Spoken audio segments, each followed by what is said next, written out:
Hotel विवेकमध्ये आलो आहे आम्ही आता. Hotel Vivek Ratnagiri.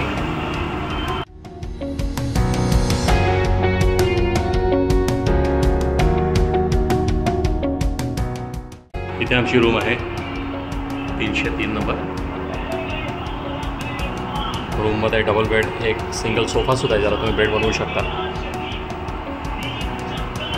Double bed AC with television desk with shelf. या साईडला मोठं वॉशरूम.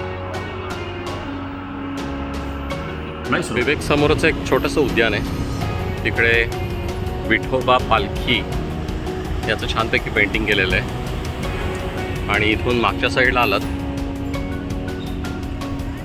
तर विठोबाची छानपैकी मूर्ती आहे. वा वा. चला आपण तिकडे जाऊन बघूया. वा सुंदरशी मूर्ती आहे.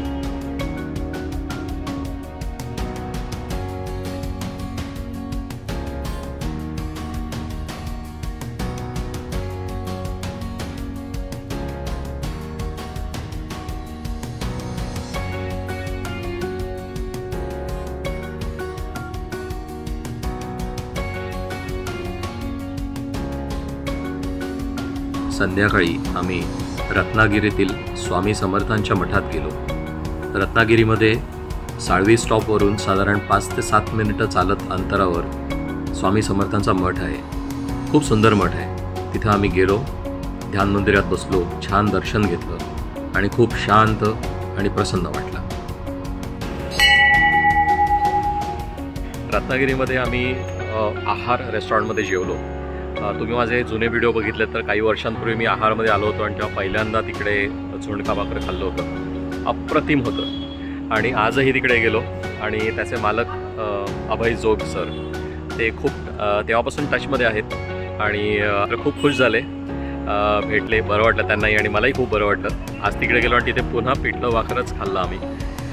त्या व्यतिरिक्त ताक केलो, सोलकढी आणि पावभाजी, सगळं अप्रतिम होतं.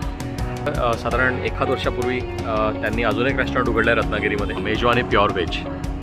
आणि आता इथून आतमध्ये जाऊन त्यांचा मुलगा हे सांभाळतो आणि आता त्याच्याशी बोलूया आपण. आता मी मगाशी म्हटल्याप्रमाणे मेजवानीमध्ये आलो आहे. आता नुकतंच आमचं जेवण झालं. तर आपण दुपारी आहारमध्ये गेलो होतो. तिकडचे मालक अभय जोग काका, तर हे त्यांचे सुपुत्र जे मेजवानी सांभाळतात. कधी उघडलं मेजवानी? 18 ऑगस्ट 2023ला मेजवानी उघडलेलं आहे. आणि जसं आहार आहे तिथे आपले इंडियन फूड किंवा महाराष्ट्रीयन फूड खूप जास्त चांगलं मिळतं, सगळंच मिळतं, पण ते सुद्धा आहे. तर इथे चायनीज, पंजाबी, कॉन्टिनेंटल या डिशेस मिळतात. तर जस्ट बघून घ्या, चांगल्यापैकी मस्त सेटअप केलेलं आहे. रंगीबेरंगी एकदम मस्त वाटतं आहे. आणि आम्ही आता तिकडे कॉर्नरच्या टेबलवरती पूर्ण फॅमिली बसलो आणि आम्ही जेवलो. या काकाने आम्हाला सर्व केलं आणि त्यांनी आम्हाला काही काही डिशेससुद्धा रिकमेंड केल्या. खरंच छान होत्या. त्यातलं ब्रेड सूप स्पेशली आम्हाला खूप जास्त आवडलं. ते आम्ही ऑनलाईन पण बघितलं होतं त्याच्यावर. तर खूप छान आहे. तर जरूर या आणि टेस्ट करा.